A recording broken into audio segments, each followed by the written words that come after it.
Everyone, thank you so much for joining us today. We're ready to jump into the meat and potatoes of our presentation.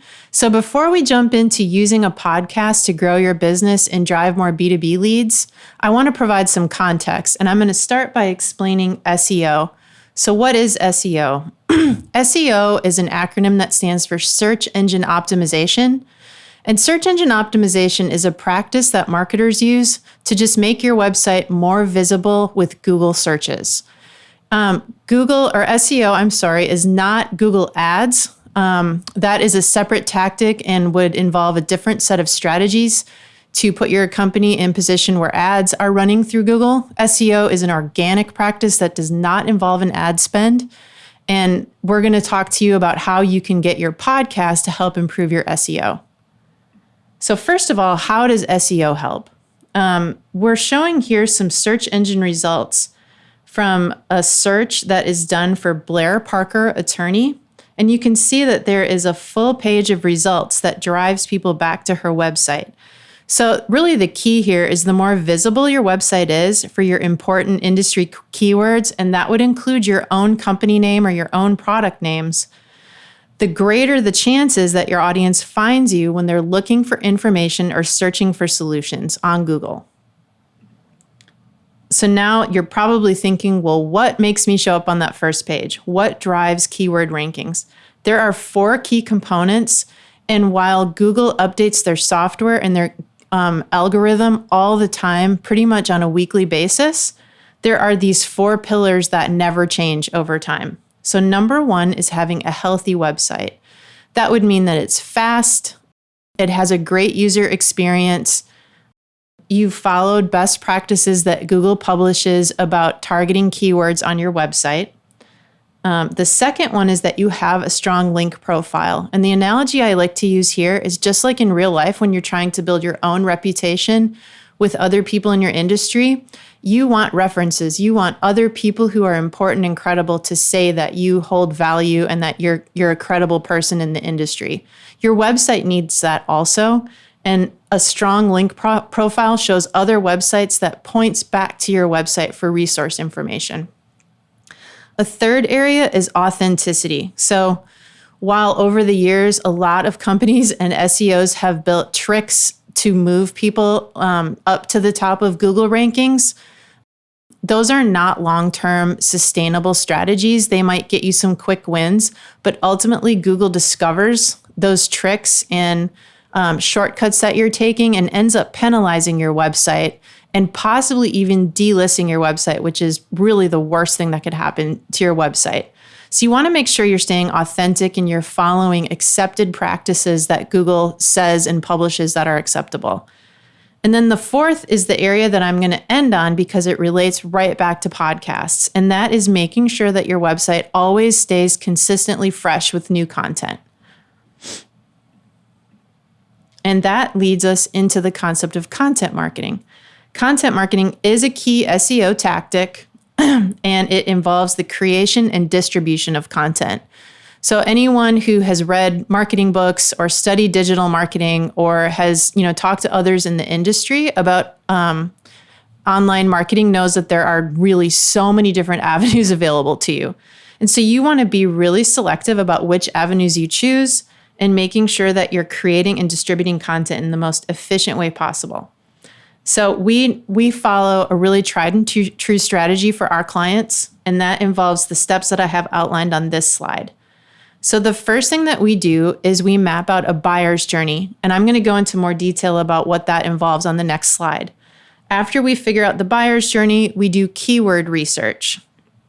We subscribe to tools as an agency that collects millions and millions of statistics that Google tracks each day about which keywords different websites are ranking for. We can use that software to reverse engineer what your website is currently ranking for, what your competitors are ranking for, and what other industry leaders are ranking for. And then we can collect that data and set some priorities about what targets that you should go after in your keyword strategy. We also follow different industry trends. So we look at what are the things that are evolving in your industry that your end clients and prospects are really trying to learn more about to keep up in managing their own businesses and their own strategies. We also study your competitors, as I mentioned previously. We reverse engineer their keyword strategy to get ideas for your website and your content strategy. And then we take all of that information that we've collected and we put together a structured calendar. So one of the most important things that any organization who is marketing can do is just have an organized calendar that they are consistently following through on, measuring the results, and then going back and making adjustments depending on what kind of results they're seeing. So have a plan and be ready to adjust that plan as new industry trends emerge, new competitors emerge, or new offerings that you have are available for launch. As I mentioned, I wanted to go into the buyer's journey just a little bit. This is a really important strategy that helps you develop and identify the content that your audience is the most interested in.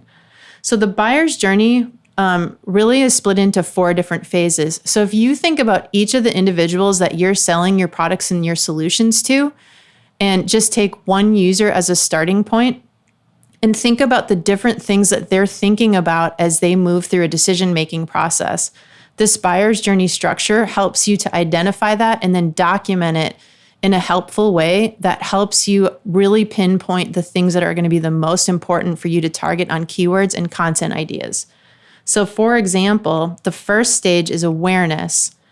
And this is really at a stage before the user has started to consider how they're going to fix their problem. They're just becoming aware that they have an issue and they're thinking about the issues they're having, how they want to learn about solving that issue, what kind of risks they're open to on the business side, the things that they're like their pain points and the things that they're having difficulty solving and how they're going about troubleshooting it. They haven't even necessarily named their problem yet.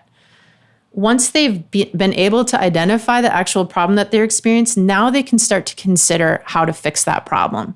And so now they've moved into the consideration stage. At this stage, a lot of buyers are comparing different solutions that are available to them. So you'll see a lot of what we would call versus searches, A versus B to solve my issue.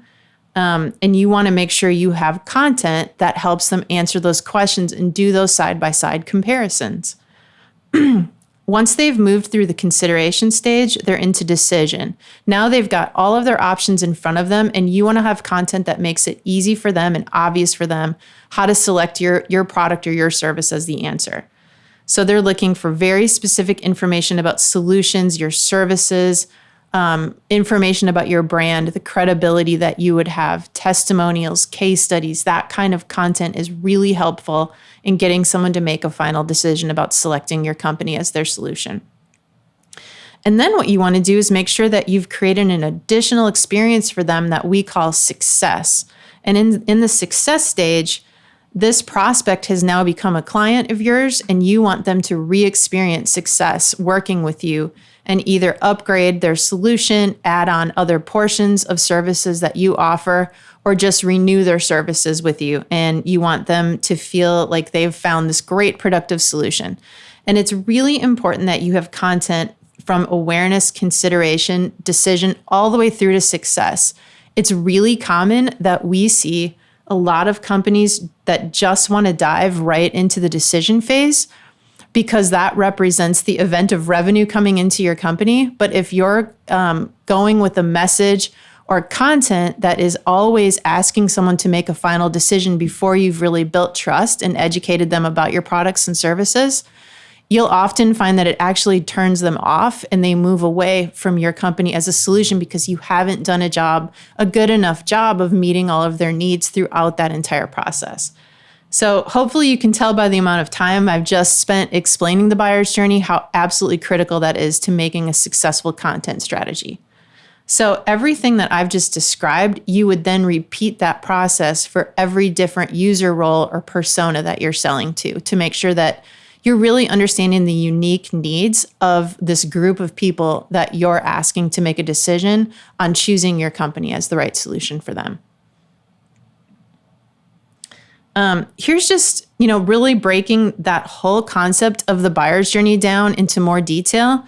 You can see from these different types of keyword searches that someone does how the keyword search evolves through a decision-making process. So in this example, we're showing 3 different searches that someone is making at different stages to find a college that might solve their needs. And so when they're just becoming aware of their problem, they're searching for something like, what should I be when I grow up? And they're seeing this list of search results. You can see at this point, they haven't even decided that going to college and getting a degree is the right answer for them. They're just trying to figure out some answers about their career path and what they would want to do with the rest of their life. Once they move past that into the consideration phase, now they're looking at a specific type of degree plan. So they're comparing an RN versus a BSN in this example. So now they're starting to think, is getting an RN better value than getting a BSN? And you'll see that generates a totally different list of search results. And then moving into the decision phase, you can see now they're looking for a very specific university. So in this case, they're looking at Rasmussen College and the cost for the BSN program. So this is a very deep into the sales funnel type of question that they're searching for. So you can see why it's important to think through those different stages, because the type of keyword that someone's really searching on Google completely evolves as they're moving through. You want to make sure that your website has content to meet all of these different needs. And so here are some popular content marketing tactics. I've got podcast circled because that is what we're here to talk about today, how the podcast can be used. But other options in the content marketing realm are social media, blogs on your website, the development of ebooks, white papers, videos, testimonials, infographics, and case studies. And we want to focus specifically on podcasts and how that marketing tactic can be used to build your presence. So before we jump into all of the ins and outs of producing an effective B2B podcast, I want to talk about one that we have worked on that is called the Pipeliners Podcast, because I really want you to see the value of how this can really make an impact on generating leads for your business. So the Pipeliners Podcast was started from the ground up by a man named Russell Treat. He is the CEO of a company called Enersys Corp, and they are a software provider for people who run pipeline operations. So they're in the oil and gas business in a very niche market that has a very defined group of people who operate pipelines globally. His problem is that he is a small company, and in the industry, he was viewed as this very small fish in a big pond. And so he needed to build industry credibility. And he also was experiencing with Enersys very little to no brand awareness. There are some big players that sell software in his space that really dominate the industry, and he needed to have a tactic that would help him build some brand awareness for Enersys and help him be seen as a credible business that could really help solve Pipeliners' operational challenges. So his solution was to create the Pipeliners Podcast, and he created this weekly podcast series. And his really key strategy was inviting guests who are already viewed as industry experts in the pipelining industry. And he was inviting them to provide education to the industry and thought leadership for all of the people in the pipelining business, but also viewed them as a potential client for his business. His results were really amazing. He has now produced over 180 episodes. He's gotten over 100,000 episode downloads, which puts him into the upper tier of all online podcasts, particularly B2B podcasts. And now when he goes to industry events or meets people, they are saying, "Oh, you're Russell Treat, host of the Pipeliners Podcast." That is such a huge shift in brand awareness, because previously at events, he would have to really introduce himself and work really hard to explain what he does. But now, because he has such the strong listenership and library of credible episodes that he's published, people automatically know who he is. And so they already have some pre-existing notions about his industry expertise and how he might be able to help them solve their problems in the pipelining industry. As a result, his software business, Enersys, has experienced revenue growth. He's able to get doors opened for his business where people were not even really willing to even listen to him or take a meeting with him before. Now they're impressed because he's built this huge library of content that's helpful to them. Some of his keys to success is that he has always kept every single episode very authentic. He never goes on the podcast and says what he does for a business. He has done sponsorships that Enersys has sponsored certain episodes, so they've built some connection through that, but he does not push his software solutions during the episode in order to keep all of the content as authentic as possible. He's also been extremely consistent. So over 3.5 years, he has never missed a single week of producing that episode. So 4 a month have gone out ever since he started the podcast series. He's excellent at picking relevant topics and guests. He is very strategic about how he reaches out and identifies people who could be guests that are, following industry trends and really helping his audience grow in their understanding of the pipelining business. He also connects his podcast into his marketing plan and has us measure his results every single month and go back and review them with him so that he can get ideas for future guests, future topics. We dig deeply into his keyword research to see what type of keywords are driving traffic to his website, where they fit into the buyer's journey, and how they can connect to his Enersys business and revenue success.